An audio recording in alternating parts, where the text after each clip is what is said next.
Mesdames, messieurs, bonjour. Aujourd'hui, nous allons parler de l'importance de, de, de l'importance de savoir s'exprimer en Oh, public. Je encore un suis cours très heureux pourri. d'être Elle est ici vraiment devant vous servi. aujourd'hui Et sinon, pour toi, t'as fait quoi hier dispenser soir? ce Je cours suis revenue de sur vacances. Je te montre l'art les de photos. s'exprimer C'était en génial. public.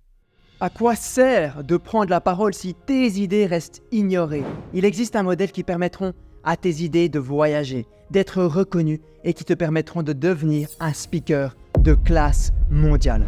Alors embarque ou débarque maintenant. J'ai créé Mementia pour que tu te sentes courageux avant une prise de parole et fier après celle-ci. Mementia réunit tout ce que la prise de parole a de plus beau à offrir. Mes vidéos te permettront d'embarquer ton audience, de parler avec impact. Alors abonne-toi si c'est pas déjà fait. Il était une fois un homme qui était directeur du MIT, le Massachusetts Institute of Technologies. Et en plus d'être un scientifique de renom, il était un immense speaker. Son nom, Patrick Winston. Patrick Winston a créé la règle des 5 S pour rendre ton discours non pas mémorable, mais extra mémorable. À la fin de cette vidéo, tu auras appris des aspects de la parole que tu ignores encore et l'un d'eux fera une différence dans ta vie. Le message à retenir aujourd'hui, c'est que la seule raison pour laquelle tu dois devenir connu est que si tu ne le deviens pas, eh bien tes idées resteront ignorées pour toujours. La règle des 5 S se présente sous forme d'étoiles à 5 sommets. Le symbole, le slogan, la surprise, l'idée saillante et le storytelling. C'est parti pour le symbole.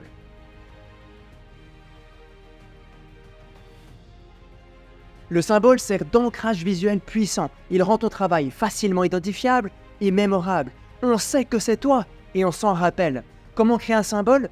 Tu peux utiliser une image, une forme, un objet qui capture succinctement l'essence de ta présentation.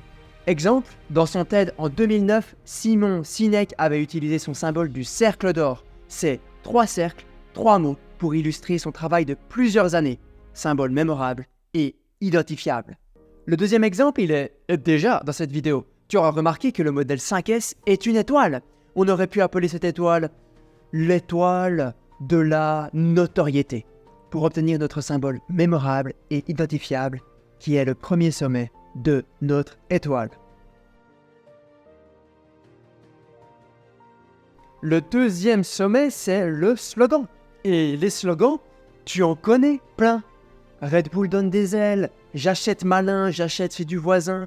Pour ta présentation, c'est pareil. Un slogan succinct et mémorable permet de résumer efficacement les aspects novateurs de ta présentation. Et pour sculpter ton slogan, je t'invite à écrire une phrase courte qui encapsule ce qui est unique dans ta présentation. Ton job est de mettre en avant la nouveauté, l'efficacité ou la différence clé de ton approche. Exemple, dans son TED, Simon Sinek avait répété d'innombrables fois son slogan « Commencez par pourquoi ». Il l'avait répété dizaines de fois de manière différente. Ces gens-là, commencez par pourquoi. Les gens n'achètent pas ce que vous faites, ils achètent pourquoi vous le faites. Tu vois, un slogan répété tout au long du discours permet d'ancrer ton message dans l'esprit de l'audience. Et toi alors, t'achètes ce que font les gens ou pourquoi ils le font? Un deuxième exemple parlant, c'est la conférencière Amy Cuddy et son discours « Fake it till you make it » en 2013. Ça veut dire « fais semblant jusqu'à ce que tu y arrives ».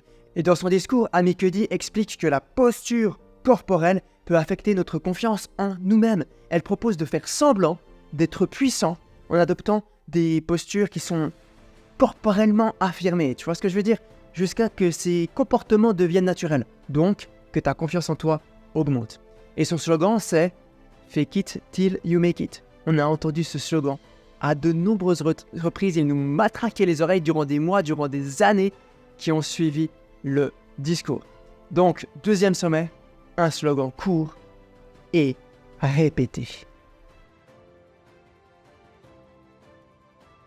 Le troisième sommet de notre étoile, c'est la surprise. L'effet de la surprise sur tes auditeurs, c'est qu'ils vont penser « Waouh, alors là, tu m'apprends quelque chose ». Tu vois ce genre de réaction? Les surprises attirent l'attention en remettant en cause des hypothèses ou en présentant des résultats inattendus. La surprise de ton discours, ça n'a pas besoin d'être une idée fracassante. Il suffit parfois de renverser les idées reçues. Ce que je veux dire par là, c'est que tu peux offrir une perspective qui contredit la pensée traditionnelle, conventionnelle. Exemple, dans le cas de Simon Sinek, la surprise vient du fait que les dirigeants pensent et sont sûrs que leur plus grand défi, c'est le quoi, c'est le comment, tu vois. C'est le produit et service de l'entreprise et c'est l'aspect différentiel. Alors qu'en réalité, c'est le pourquoi. C'est pourquoi l'entreprise fait ce qu'elle fait. C'est sa raison d'être.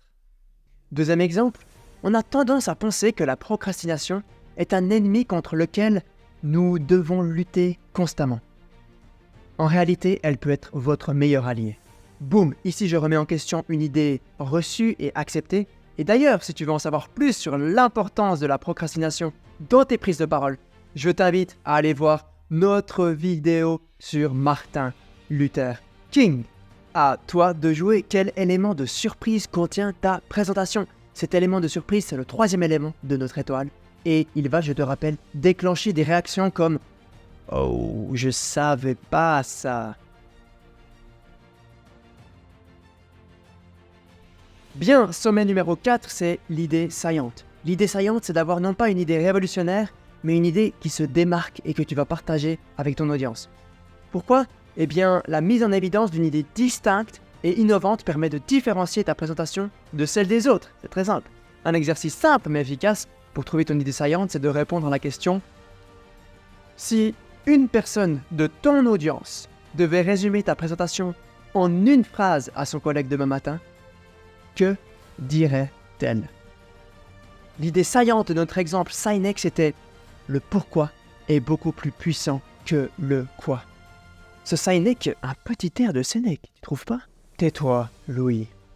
Deuxième exemple, l'idée saillante d'une conférence que j'avais entendue sur la longévité, c'était « Si vous voulez manger beaucoup, mangez peu ».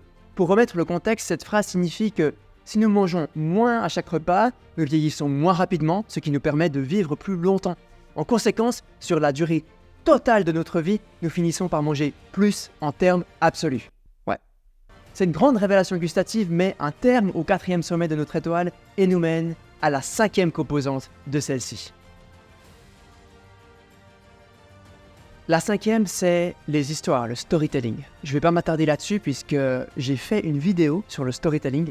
Ici, l'objectif, c'est de combiner les 4 premiers points de notre histoire et de les intégrer dans une belle histoire, dans un bel emballage, tu vois. Exemple, Simon Sinek avait utilisé l'histoire des frères Wright qui ont inventé le premier avion, mais il avait aussi utilisé l'histoire de la marque Apple ou encore celle de Martin Luther King. Des histoires pour venir valider et inclure les 4 points d'avant.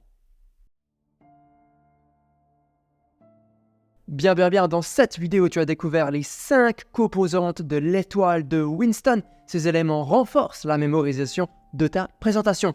Ils augmentent la probabilité que ta présentation voyage à travers la galaxie.